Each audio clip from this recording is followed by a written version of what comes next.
எல்லாருக்கும் என் அன்பான வணக்கங்கள்.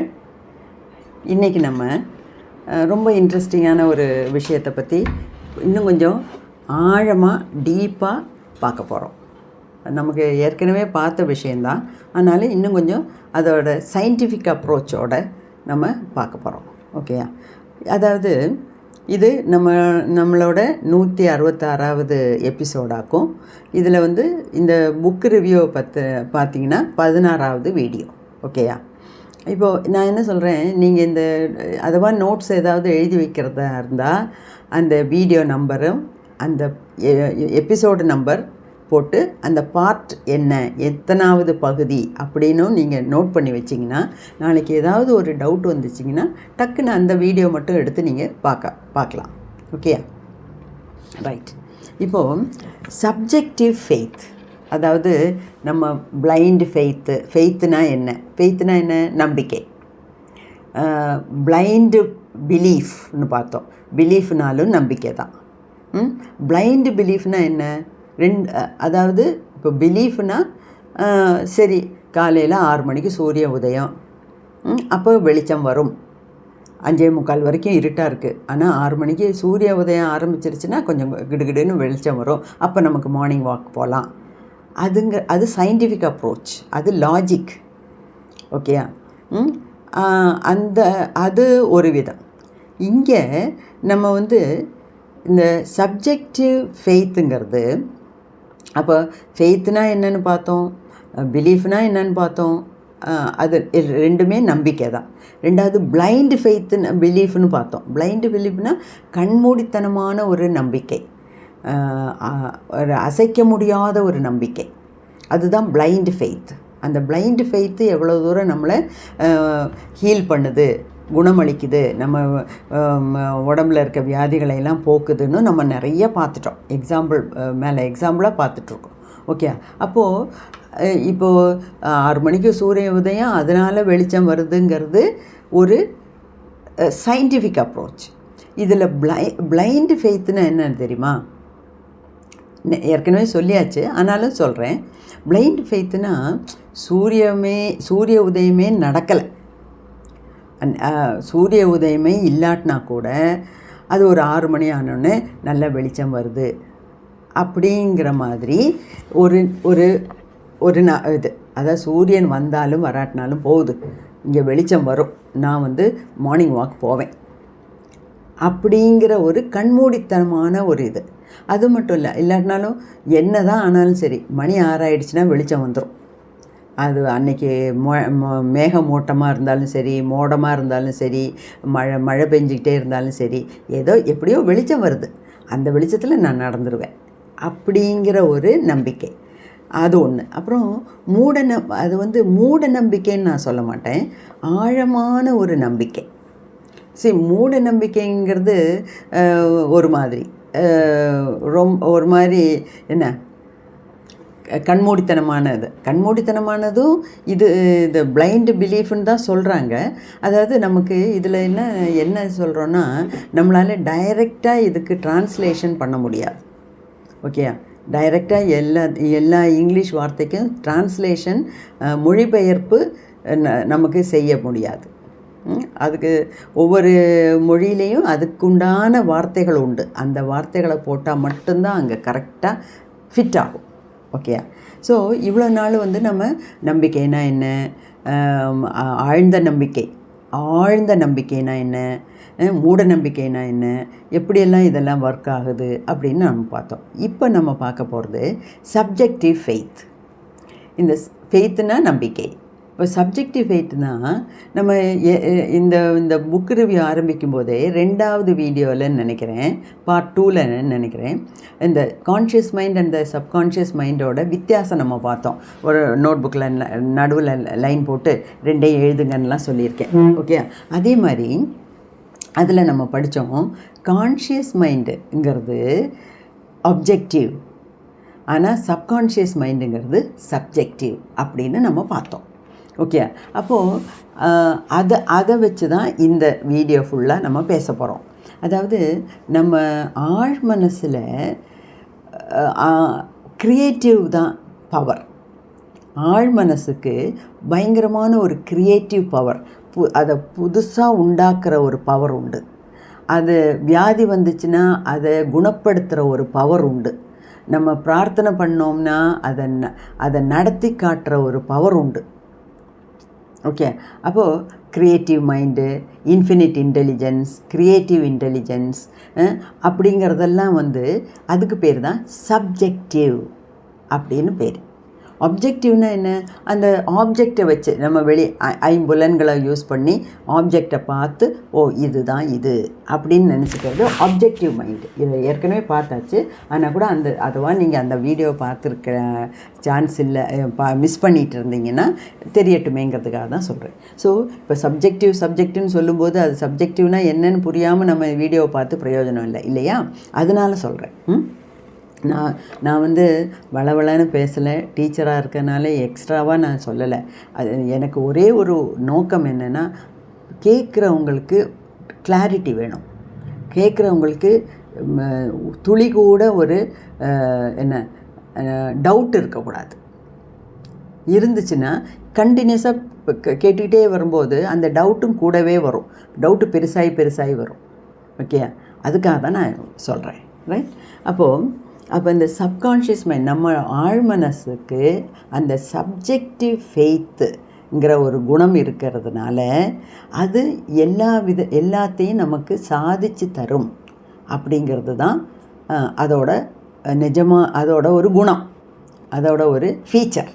ஓகே, அப்போது இதில் இன்னொரு பாயிண்ட்டும் பார்த்தோம். இந்த சப்ஜெக்டிவ் மைண்டாக இருந்தால் கூட, க்ரியேட்டிவ் மைண்டாக இருந்தால் கூட, இந்த சப்கான்ஷியஸ் மைண்ட் ஆழ்மனசு எதுக்கு அடிமையாக வேலை செய்யுது? கான்ஷியஸ் மைண்டுக்கு அடிமையாக வேலை செய்யுது. அப்போ கான்ஷியஸ் மைண்டில் நம்ம என்ன திங்க் பண்ணுறோமோ அதுதான் சப்கான்ஷியஸ் மைண்டுக்கு போகுது. அதெல்லாம் ஏற்கனவே பார்த்தாச்சு. ஓகே, அப்போது இதில் என்னென்னா, இந்த நம்ம தூங்க போகும்போது, அதாவது நம்ம பகலில் ஆக்டிவாக இருக்கோம். அப்படி இருக்கும்போது இந்த கான்ஷியஸ் மைண்டும் சப்கான்ஷியஸ் மைண்டும் ஒன்றாக இணைஞ்சு வேலை பார்க்கணும். இல்லாட்டினா நடக்காது. ஓகே, கான்ஷியஸ் மைண்டு ஒன்று சொல்ல, சப்கான்ஷியஸ் மைண்டு ஒன்று எடுத்துக்க, ரெண்டும் சேர்ந்து ஒரே ரிசல்ட்டை கொடுக்காது. ஓகே, அதே சமயத்தில் கன்கரன்ஸ் வேணும். கன்கரன்ஸ்னால் ஹார்மோனியஸ் அப்ரோச் வேணும். அப்படின்னா கான்ஷியஸ் மைண்டு எதை திங்க் பண்ணுதோ அதையே சப்கான்ஷியஸ் மைண்டும் திங்க் பண்ணணும். அப்போ தான் ரெண்டும் சேர்ந்து ஒர்க் பண்ணி நம்ம நினைக்கிற பிரார்த்தனை, நம்ம ஆசைப்படுறது, நம்ம நினைக்கிற ஹீலிங் எல்லாம் நடக்கும். இது பகலில் நம்ம ஆக்டிவாக இருக்கச்ச. இந்த கன்கரன்ஸு நைட்டில் தூங்கும்போது தேவையில்லை. இதை பற்றி நம்ம சொல்லிட்டோம். ஆனால் இன்னும் கொஞ்சம் விரிவாக பார்ப்போம். அதாவது தூங்கும்போது ஏன் வேண்டான்னா, சரி, இப்போ இத்தனை மெத்தட்ஸ் நம்ம பேசணும். ஹீலிங் எல்லாம் பற்றியெல்லாம், ப்ரேயர் மெத்தடு, ஃபெய்த் மெத்தடு, இதில் எல்லாத்துலேயும் எப்போ ஒர்க் பண்ணோன்னா, நம்ம ஆழ்மனசு முழிச்சிக்கிறது நைட்டில் நம்ம தூங்க போகும்போது. அப்போது முழிச்சிக்கிறதுங்கும்போது அப்போ பகலில் அது தூங்குதா? இல்லை. இதுவும் நம்ம ஏற்கனவே பார்த்ததான். நம்ம ஆழ்மனசு 24 மணி நேரமும் ஆக்டிவாக தான் இருக்குது. ஆனால் அதோட ஃபுல் பவர் எப்போ வரும்னா நம்ம தூங்கும்போது தான். ஏன்னா தூங்கும்போது இந்த கான்ஷியஸ் மைண்டோட இன்டர்ஃபியரன்ஸ் அதுக்கு கிடையாது. அதாவது நம்ம மூளையை வச்சுட்டு பலதும் சிந்திக்கிறோம், பல விஷயங்கள் சிந்திக்கிறோம். அவன் இதை சொன்னான், இவன் அதை சொன்னான், அவள் இதை சொன்னாங்க, நான் டிவியில் பார்த்தேன், நான் புக்கில் படித்தேன், நான் பேப்பரில் படித்தேன், நியூஸில் கேட்டேன். இந்த மாதிரி பல விஷயங்கள் நம்ம சப்கான்ஷியஸ் மைண்டோட பேசிக்கிட்டே இருக்குது. அப்போ அந்த சப்கான்ஷியஸ் மைண்டுக்கு நிம்மதியாக உட்காந்து வேலை செய்ய முடியல. ஓகேயா? அப்போது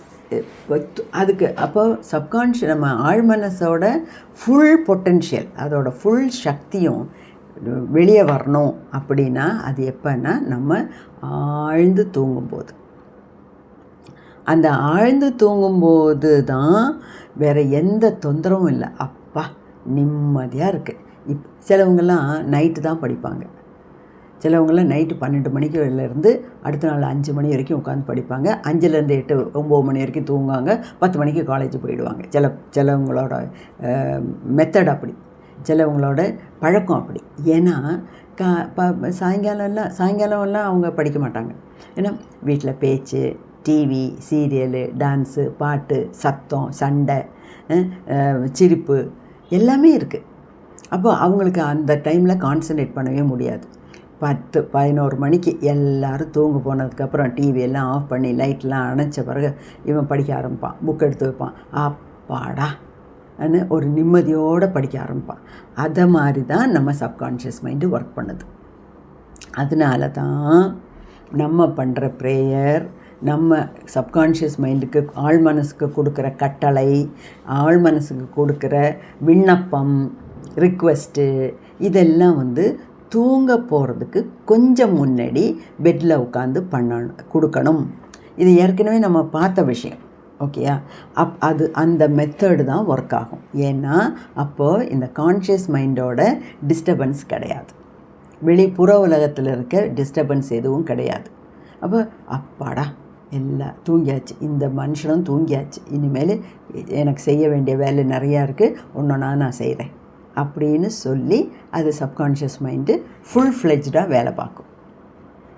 ஓகே, அதுக்கு அதை தான் நம்ம சப்ஜெக்டிவ் ஃபெய்த்துன்னு சொல்கிறோம்.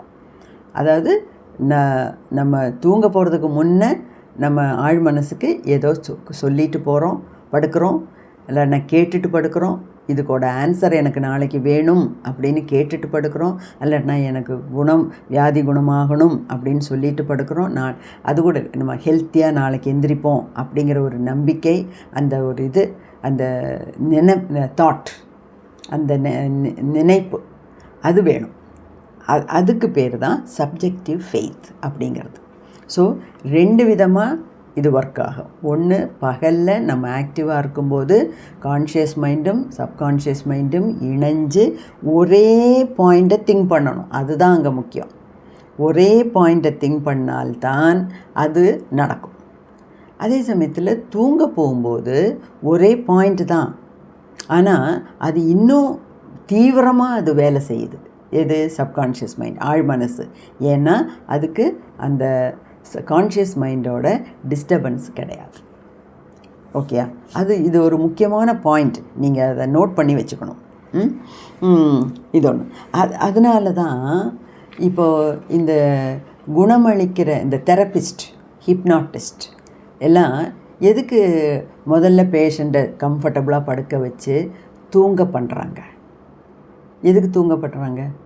அந்த தூங்க போகிற ஸ்டேட்டில் தான் ஹிப்னோட்டைஸ் பண்ணி நீ இன்னொரு 10 நிமிஷத்தில் தூங்கிடுவேன், நல்ல டீப்பாக தூங்கிடுவேன்னு சொல்லி தூக்கம் பண்ணி தூங்கிறதுக்கு முன்னே அந்த சப்கான்ஷியஸ் மைண்டோட ஃபுல் கண்ட்ரோலை இவங்க எடுத்துக்குவாங்க. இப்போது நம்ம டெய்லி லைஃப்பில் இதெல்லாம் எப்படி யூஸ் பண்ணலாங்கிறது தான் நமக்கு வேணும், நமக்கு இம்பார்ட்டண்ட். ஓகே, டெய்லி லைஃப்பில் நம்ம என்ன தினமும் நம்ம ஹிப்னாட்டிஸ்ட்டை போயிட்டு ஹிப்னோட்டைஸ் பண்ணிவிட்டு தூங்க முடியுமா? அதெல்லாம் நடக்காத காரியம். அதெல்லாம் சாதாரணப்பட்ட ஆளுங்களுக்கு தேவையே இல்லை. இந்த மனோரோகம், அதாவது மன பாதிப்புக்கு உள்ளானவங்களுக்கு தான் அந்த ஹிப்னாட்டிசம், மெஸ்மரிசம்ங்கிறதெல்லாம் தேவை. ஓகே, அதுக்கு தான் ஒரு டாக்டர்கிட்ட போகணும்.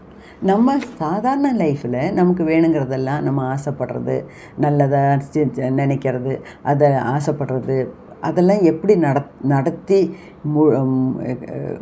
வெற்றி பெற முடியும் அப்படின்னு நீங்கள் யோசித்தீங்கன்னா, இந்த தூங்க போகிறதுக்கு முன்னாடி நீங்கள் ஆழ்மனசோடு பேசிட்டு படுங்க. ஓகே, ஏன்னா அந்த சப்ஜெக்டிவ் கெப்பாசிட்டி பயங்கரமாக இருக்குது அந்த ஆழ்மனசுக்கு. இன்னொன்று, இந்த ஆப்சன்ட் ட்ரீட்மெண்ட், அதாவது தொலைதூர சிகிச்சை. இப்போ நான் ரேக்கியிலலாம் 3 லெவல் படித்து அது சர்டிஃபிகேட்லாம் வாங்கியிருக்கேன். ரேக்கி நல்லாவே கற்றுட்ருக்கேன். ரேக்கி சிம்பிள்ஸ் எல்லாம் தெரியும். எப்போது யூஸ் பண்ணுவேன். அப்போது அதில் என்ன வேணும்னா, அந்த டிஸ்டன்ஸ் ஹீலிங், தொலைதூர சிகிச்சை அப்படின்னு சொல்லுவாங்க. அந்த டிஸ்டன்ஸ் ஹீலிங் நடக்குமா? நடக்கும். அதாவது இதில் ஒரு எக்ஸாம்பிள் சொல்கிறாரு. ஒரு அம்மா நோய்வாய்ப்படுறாங்க. அவங்க இருக்கிறது நியூயார்க்கில், அவங்க பொண்ணு வசிக்கிறது லாஸ் ஏஞ்சலஸ்ங்கிற இடத்துல. இந்த நியூயார்க்குக்கும் லாஸ் ஏஞ்சல்ஸுக்கும் ரொம்ப டிஸ்டன்ஸ் உண்டு. ஆனாலும் அந்த அம்மாவுக்கு இந்த மாதிரி உடம்பு சரியில்லாமல் வந்ததுனால இவ்வளோ தூரத்தில் அந்த பொண்ணு இருந்தால் கூட அந்த பொண்ணு அம்மாவுக்காக பிரார்த்தனை பண்ணி அந்த அம்மாவுக்கு குணமாயிடுச்சு. அதுக்கு பேர் தான் தொலைதூர சிகிச்சை, அல்லனா ஆப்சண்ட் ட்ரீட்மெண்ட். அதாவது ஆப்சண்ட்டுன்னு ஏன் சொல்கிறாங்கன்னா, அந்த கண்ணு முன்னாடி பொண்ணுக்கிட்ட அம்மா இல்லையா, அப்படி இருந்தும் அந்த அம்மாவுக்காக அந்த பொண்ணு பிரார்த்தனை பண்ணி அம்மாவோட நோயை குணமாக்க முடிஞ்சுது. இப்போது இதில் எல்லாம் என்ன நடக்குது அப்படின்னா, அந்த நம்ம ஆழ்மனசில் இருந்து ஒரு kinetic action, kinetic energy, potential energy அப்படின்லாம் நம்ம சின்ன கிளாஸில் ஃபிசிக்ஸில் படிச்சிருக்கோம். அதாவது அந்த இப்போ ஹீலிங் பவர்னு வச்சுக்கோங்களேன், அந்த சப்கான்ஷியஸ் மைண்டில் இருக்க, ஆழ்மனசில் இருக்க அந்த ஹீலிங் பவரை மேலே கொண்டு வரணும். அதுதான் கைனெட்டிக் ஆக்ஷன். அந்த சப்கான்ஷியஸ் மைண்டில் இருக்க பவரை மேலே கொண்டு வந்துட்டிங்கன்னா அது போகும். பாக்கியெல்லாம் அது தானாகவே செஞ்சுக்கும். ஓகே, அதனால தான் தூங்க போகிறதுக்கு கொஞ்ச நேரத்துக்கு முன்னாடி நீங்கள் இதெல்லாம் செஞ்சுட்டு செய்யணும் அப்படின்னு அன்றைக்கே நம்ம பார்த்தோம். அதோட ஆன்சர் இப்போ தான் அவர் கொடுக்குறாரு. அன்றைக்கே சொல்லிட்டாரு இந்த டிஸ்டர்பன்ஸ் இல்லாமல் ஒர்க் பண்ணணுன்னு. அதுக்கு இப்போ ஒரு புதுசாக ஒரு பேர் கொடுக்குறாரு. அதுதான் கைனெட்டிக் ஆக்ஷன். கைனெட்டிக் ஆக்ஷன் அப்படின்னு சொல்கிறாரு. ஸோ நம்ம தூங்க போகிறதுக்கு முன்னாடி நம்ம ஆழ்மனசுக்கிட்ட சொல்லி ரிக்வெஸ்ட் பண்ணி, அல்லனா பேசி, அல்லது எனக்கு நாளைக்கு இந்த மாதிரி ப்ராப்ளத்துக்கு ஒரு ஆன்சர் வேணும் அப்படின்னு சொல்லிட்டு படுக்கணும். இன்னொன்று, நம்ம வியாதி குணமாகணும்னா அந்த வியாதியை பற்றியே பேசக்கூடாது. Note the point. ஓகே, இது ரொம்ப முக்கியம். இப்போது யாருக்கோ கேன்சர் 3rd ஸ்டேஜ். அப்போது ஐயோ 3rd ஸ்டேஜ் ஆகிப்போச்சே, குணமாகுமோ இல்லையோ, நான் இன்னும் எவ்வளோ நாள் இருக்க போகிறேனோ, நான் அப்படி இப்படின்னு புலம்புறதை விட்டுட்டு நம்ம ஆழ்மனசுக்கிட்ட நான் ஹெல்த்தியாக இருக்கேன், என்னோட உடம்புல ஏதாவது இருந்தால் கூட இந்த மாதிரி வார்த்தைகள் தான் யூஸ் பண்ணணும். என்னோட ஆழ் மனசில் இருக்க அந்த ஹீலிங் பவர் என்னோடய ஆழ் மனசுக்கு தெரியும். என் உடம்புல ஏதாவது வியாதி இருந்ததுன்னா கூட அதெல்லாம் மாற்றிடும். நான் எப்போவுமே ஹெல்த்தியாக தான் இருக்கேன் அப்படின்னு மட்டும்தான் சொல்லணுமே தவிர, ஐயோ எனக்கு கேன்சர் வந்துடுச்சு, இல்லைன்னா கிட்னியில் ஸ்டோன் இருக்குது, 3rd ஸ்டேஜுன்னு கேன்சர்னு கண்டுபிடிச்சிட்டாங்க, அது சொல்கிறாங்க அப்படின்னு அந்த எயில்மெண்ட்ஸை பற்றின ஒரு வார்த்தை கூட அங்கே சொல்லக்கூடாது அப்படின்னு சொல்கிறாரு. ஏன்னா இதே எக்ஸாம்பிள் நம்ம முன்னாடியும் ஒரு வீடியோவில் நான் சொல்லியிருக்கேன். அவர் ஐ எம் ஆல் ரைட், அதாவது ஒருத்தருக்கு லங் டிபியோ என்னமோ வந்திருக்கு, ஏதோ ஒரு வியாதி வந்தப்போ அந்த வியாதியை பற்றியும் மென்ஷன் பண்ணல. அவரோட பிரார்த்தனை என்ன? அவர் just 2 line, I am healthy, I am all right, I am always healthy, I am always healthy, even if something goes wrong. அப்போ ஏதாவது நான் எப்போவுமே ஹெல்த்தியாக இருக்கேன், நான் எப்போவுமே ஆரோக்கியமாக இருக்கேன். அது ஏதாவது தப்பு நடந்துச்சுன்னா கூட, ஏதாவது வியாதி வந்தால் கூட என்னோடய ஆழ் மனசுக்கு தெரியும். இந்த ஆழ் மனசுக்கு அதெல்லாம் மாற்றுறதுக்கு உண்டான சக்தி உண்டு. அதனால் நான் எப்போவுமே ஹெல்த்தி தான், அவ்வளோதான் சொல்லணுமே தவிர அந்த வியாதியோட பேரையே சொல்லக்கூடாது. ஏன்னா அந்த வியாதியோட பேரே ஒரு நெகட்டிவ். அது அந்த கைனெட்டிக் எனர்ஜியை, கைனெட்டிக் ஆக்ஷன், அதாவது நம்ம அந்த ஹீலிங் பவரை மேலே கொண்டு வர்றதுக்கு விடாது. அப்போது நம்மளே அந்த பேரை சொல்லாமல் you become a mental surgeon. You become a mental சர்ஜன்னா என்ன? நம்மளே நம்ம ஆழ் மனசுக்கு கட்டளையிட்டு நம்மளையே குணப்படுத்திக்கிறோம். ஓகே, அப்போ இதில் 2 விஷயம் தூங்க போகிறதுக்கு முன்னாடி சொல்லணும். அது மட்டும் இல்லை, டிசீஸ் வந்ததுன்னா வியாதியை பற்றி தான் நம்ம ஹீல் பண்ணணும். வியாதியை பற்றின பிரார்த்தனைனா வியாதியோட பேரை பற்றி எதுவுமே சொல்லக்கூடாது. ஓகே, இது 2ஐயும் எழுதி வச்சுக்கோங்க. நமக்கும் பிரயோஜனப்படும், மற்றவங்களுக்கும் இதை சொல்லிக் கொடுக்கணும். ஓகேயா? நன்றி, நமஸ்காரம். நற்பவி நற்பவி நற்பவி.